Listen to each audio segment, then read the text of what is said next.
नमस्ते दोस्तों, वैशाख मास का महात्म 1 अध्याय से 30 अध्याय तक जरूर सुने, लेकिन उससे पहले जाने इसका महत्व और क्या करें क्या ना। वैसे तो दोस्तों 19 अप्रैल चैत्र पूर्णिमा से ही वैशाख मास प्रारंभ हो रहा है, जो कि पूर्णिमा से पूर्णिमा तक स्नान के लिए माना गया है। धार्मिक दृष्टि से प्रत्येक महीने का अपना एक विशेष महत्व है। हिंदू वर्ष का दूसरा महीना वैशाख के विषय में धर्म ग्रंथों में लिखा है, वैशाख के समान कोई महीना नहीं, सतयुग के समान कोई युग नहीं, और वेदों के समान कोई शास्त्र नहीं, और गंगा जी के समान कोई तीर्थ नहीं। वैशाख मास में स्नान का महत्व धर्म ग्रंथों के अनुसार स्वयं ब्रह्मा जी ने वैशाख को सब मासों में उत्तम मास बताया है। भगवान विष्णु को प्रसन्न करने वाला इसके समान दूसरा कोई मास नहीं है। जो वैशाख मास में सूर्योदय से पहले स्नान करता है उसे भगवान विष्णु विशेष प्रेम और स्नेह करते हैं। सभी दानों में जो पुण्य होता है और जो सब तीर्थों में जो फल मिलता है, उसी को मनुष्य वैशाख मास में केवल जल दान करके प्राप्त कर लेता है। धर्म ग्रंथों के अनुसार जो इस मास में जल दान नहीं कर सकता, यदि वह दूसरों को जल दान का महत्व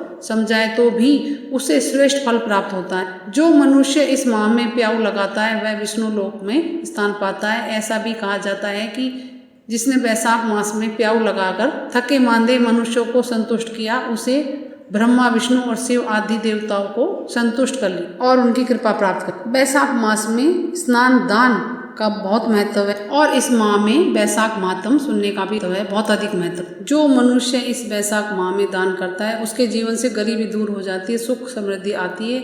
वहीं पवित्र नदियों में नहाना भी शुभ माना गया। वहीं मान्यताओं के अनुसार इस वैशाख महीने में पूजा आराधना करने से व्यक्ति अपने जीवन की हर समस्या से छुटकारा भी पा सकता है। तो दोस्तों अब सुने वैशाख माह महात्म पहला अध्याय।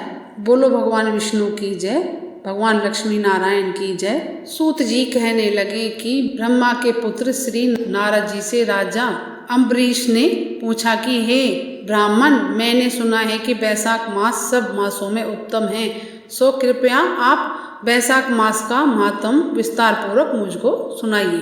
यह मास भगवान को अधिक प्यारा है। इस मास में क्या दान करना चाहिए और उसका क्या फल है? इस मास में कौन से कर्म करने योग्य हैं और उनको करने से कौन से देवता प्रसन्न होते हैं?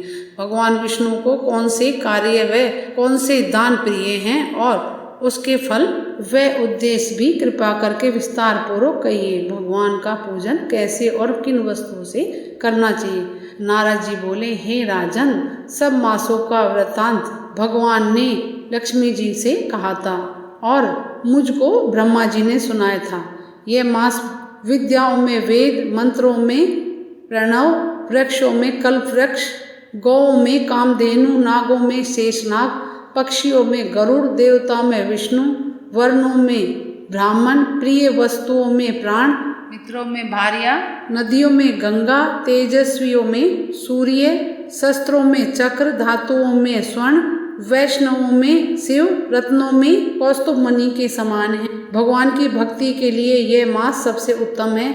मेष राशि की संक्रांति अर्थात वैशाख मास में जो सूर्य देव से पहले स्नान करता है उस पर भगवान लक्ष्मी सहित सदा प्रसन्न रहते हैं। वैशाख मास में स्नान करने वाले सब पापों से मुक्त होकर वैकुंठ को जाते हैं। इस मास में सूर्योदय से पहले जो एक बार भी स्नान करके स्नान के निमित्त एक पग भी चलता है उसको कई एक अश्वमेध यज्ञों का फल मिलता है। साथ ही वैशाख मास में बाहर थोड़े से जल से भी स्नान करने से यम आज्ञा से उसके पापों का फल नष्ट हो जाता है।